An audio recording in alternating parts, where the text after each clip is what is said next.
Hello. Once again, we must redesign a beloved tradition to keep our community safe from COVID-19. While we wait for vaccines to make it safe to be together again, to enjoy breaking bread on Dr. Martin Luther King Jr. holiday, we are pleased to bring you greetings from the familiar people who would be sharing this day with us. My colleague on the RCC Board of Governors, Bill Bowie, and I can't wait to see them and you again in person. Bill?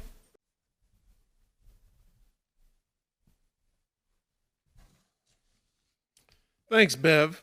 First off, we have Fairfax County Executive Bryan Hill sharing his thoughts with us. Hello, I'm Bryan Hill, the 10th County Executive for Fairfax County. Thank you for inviting me to this celebration. I am honored and humbled to address the Reston community as we remember the Reverend Dr. Martin Luther King Jr. In 1968, the death of Dr. King sent shockwaves throughout America and the world. But his life has inspired generations, and his legacy lives on through our work. We are one Fairfax, a county 1.2 million strong, and we must continue to strive for the ideals Dr. King lived, of equity, access, and opportunity. We rise when we lift up others, and we are stronger together. So please assist our Board of Supervisors, our employees, and our many partners as we strive to implement One Fairfax, the policy that helps make Dr. King's vision of racial and social equity a reality here in Fairfax County. 2020 has been an eye-opening, challenging experience that, in some ways, parallels the experiences of 1968. The social unrest in the wake of George Floyd's death, which will be forever etched in the minds of many, reminds us of the words of Dr. King. And I quote, "The old law about an eye for an eye leaves everybody blind. The time is always right to do the right thing."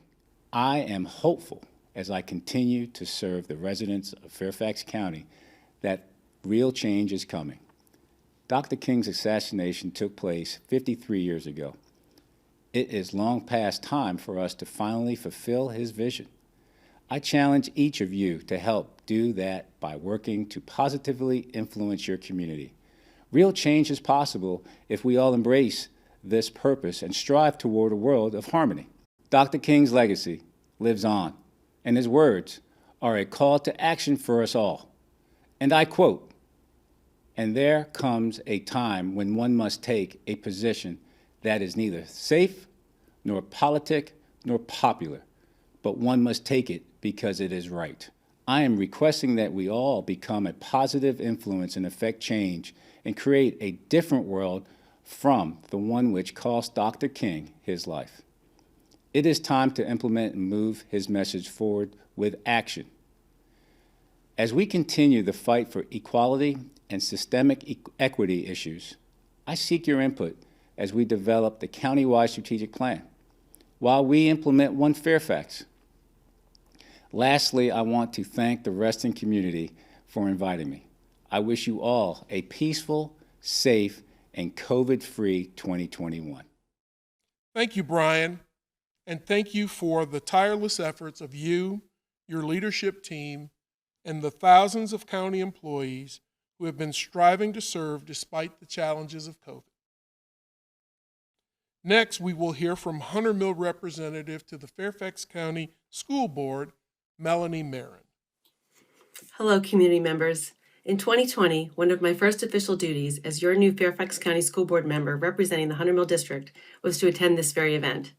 I've actually kept the name card on my desk since then to remind me if I'm keeping the promise every day of my work. I couldn't have imagined that a year later our community would be facing a global pandemic. And when there was nationwide outrage over racial injustice prompted by the murder of George Floyd in Minnesota, I saw our community here in Reston and Fairfax County join that renewed clamor for justice.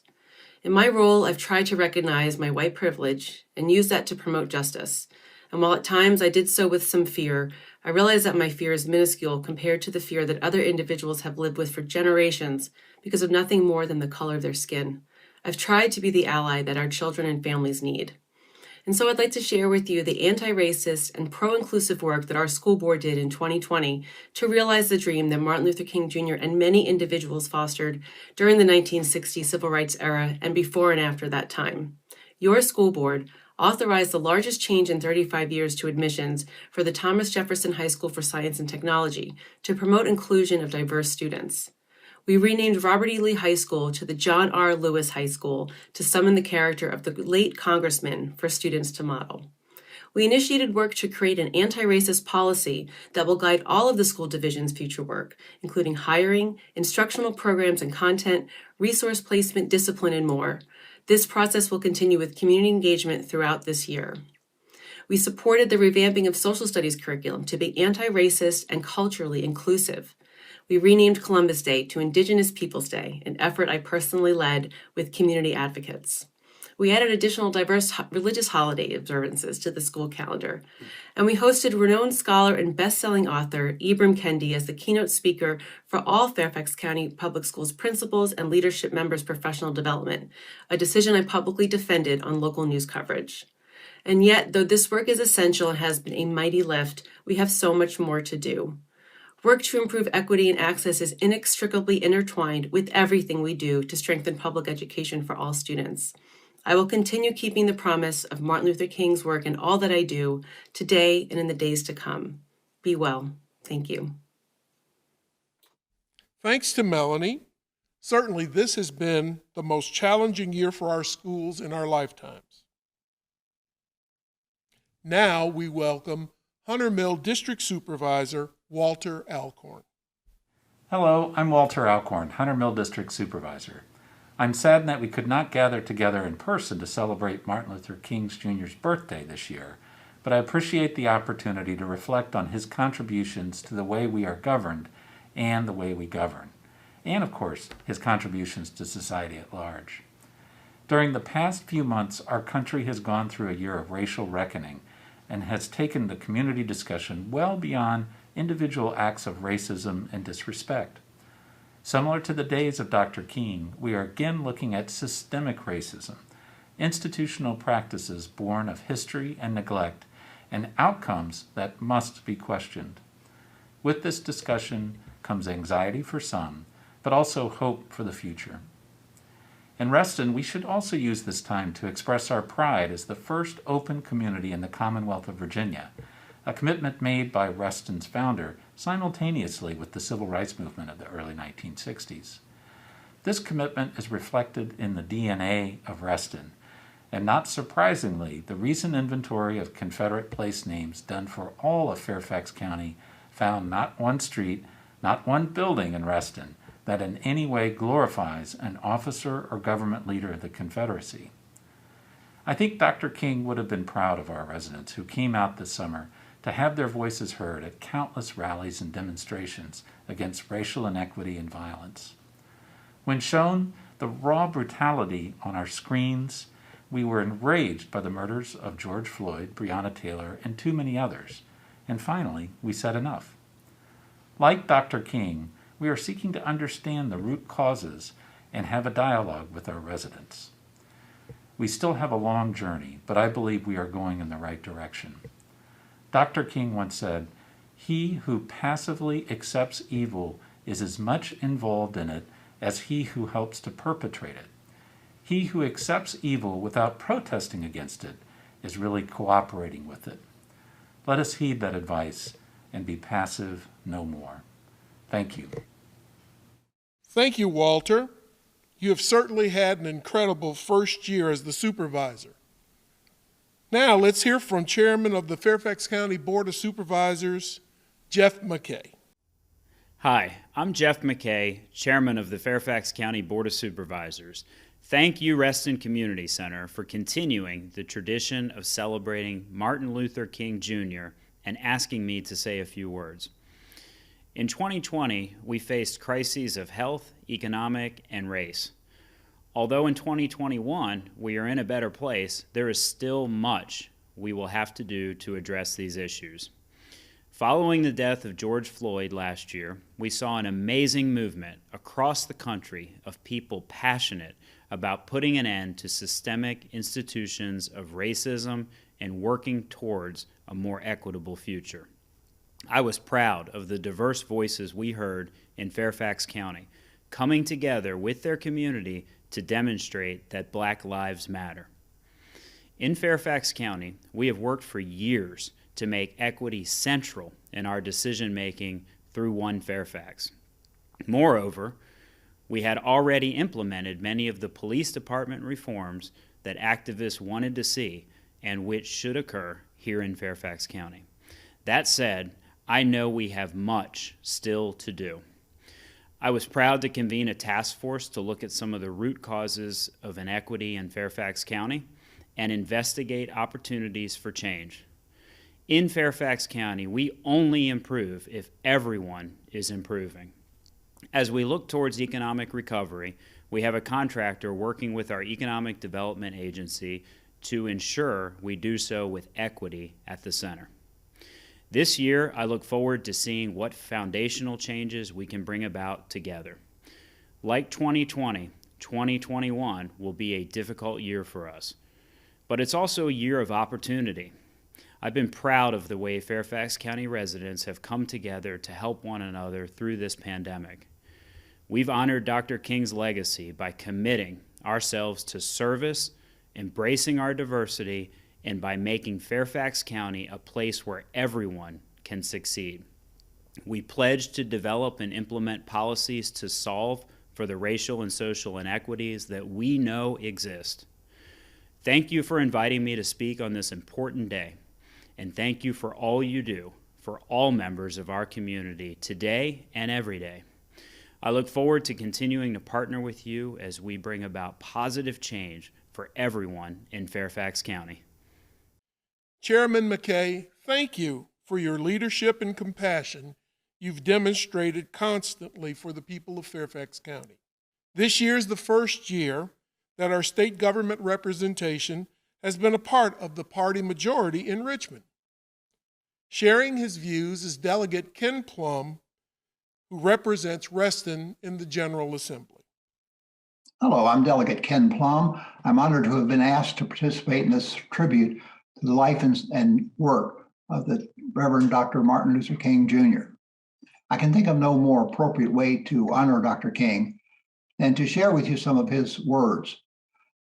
His words that in 1963, when they were written, while he was in the Birmingham jail, having been arrested for protesting in the city, are as true today as they were then.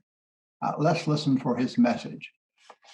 I have modernized the language a little bit, and know that I'm only giving you excerpts from the speech. That was an 8-page long speech written to a group of ministers who had raised objection to his being in Birmingham leading protests. Dr. King wrote, I'm cognizant of the interrelationship of our communities and states. I cannot sit idly by in Atlanta and not be concerned about what happens in Birmingham. Injustice anywhere is a threat to justice everywhere. We are caught in an inescapable network of mutuality, tied in a single garment of destiny. Whatever affects one directly affects all indirectly. Never again can we afford to live with a narrow provincial outside agitator idea. He said to the ministers, you deplore the demonstrations that are presently taking place in Birmingham, but I'm sorry that your statement did not express a similar concern for the conditions that brought the demonstrations into being. I am sure that each of you would want to go beyond the superficial social analyst who looks merely at effects and does not grapple with underlying causes. I would not hesitate to say that it is unfortunate that so-called demonstrations are taking place in Birmingham at this time, but I would say in more emphatic terms that it is even more unfortunate that the white power structure of this city left the Black community with no other alternative.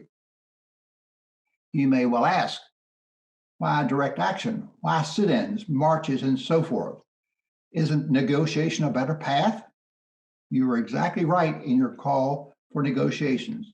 Indeed, this is the purpose of direct action. Nonviolent direct action seeks to create such a crisis and establish such creative tension that a community that has consistently refused to negotiate is forced to confront the issue. It seeks so to dramatize the issue that it can no longer be ignored. I just referred to the creation of tension as a part of a work of the nonviolent resistance. This may sound rather shocking, but I must confess that I am not afraid of the word tension. I have earnestly worked and preached against violent tension, but there is a type of constructive nonviolent tension that is necessary for growth. We must see the need for having nonviolent gadflies to create the kind of tension in society that will help men to rise from the dark depths of prejudice and racism to the majestic heights of understanding and brotherhood.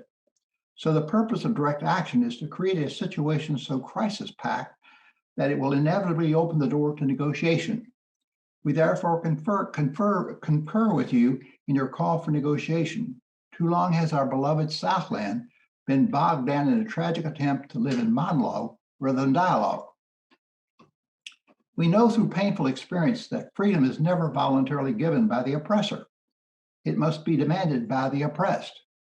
Frankly, I have never yet engaged in direct action movement that was well-timed according to the timetable of those who have not suffered unduly from the disease of segregation.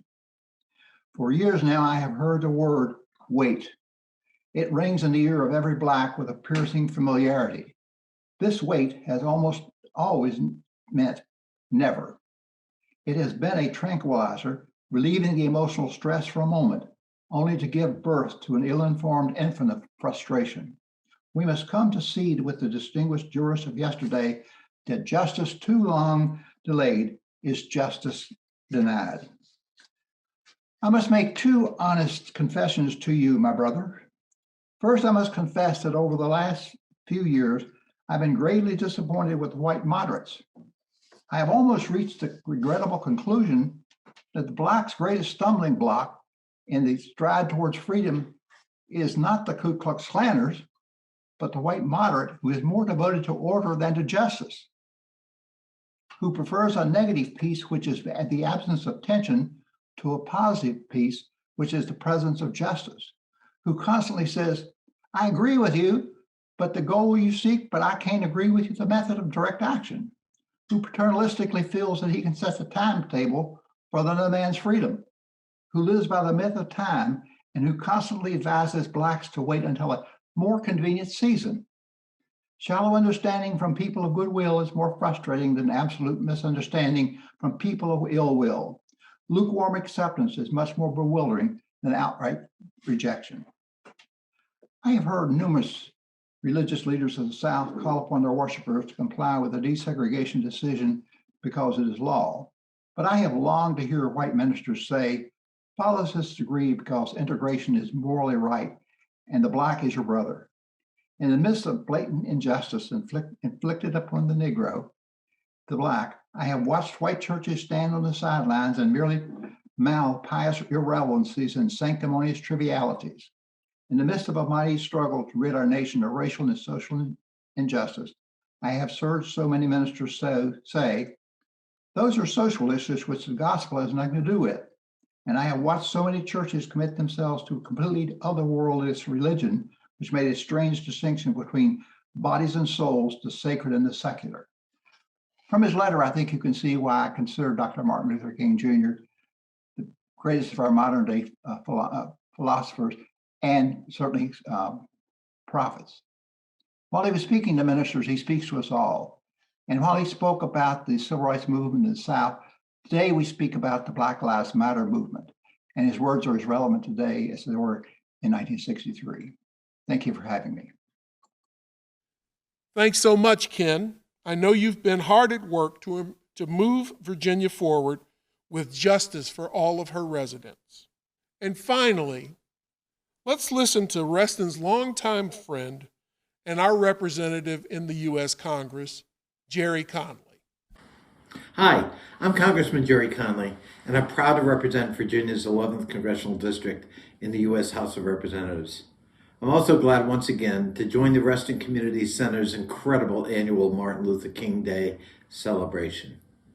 Though this year's celebration is virtual, It's vital, maybe more important than ever, that we continue to lift up the legacy of Dr. King and inspire our nation to strive for better.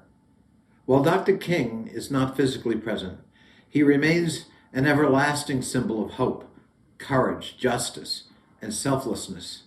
That's why keeping that legacy alive is so important, as you do in Reston.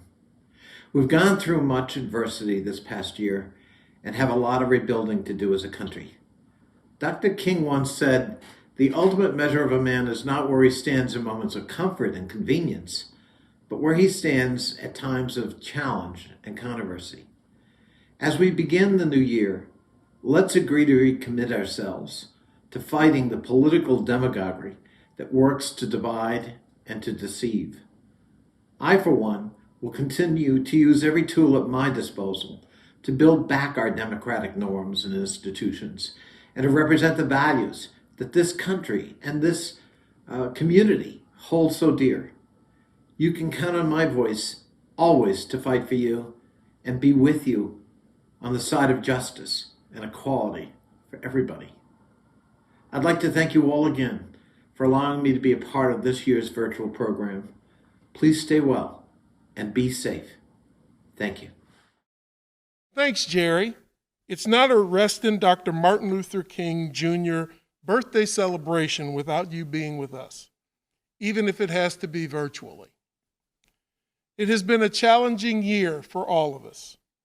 Bev and I have been so impressed with the leadership in our community and the dedicated work of our colleagues on the RCC Board of Governors to continue to serve Reston as creatively and safely as we can.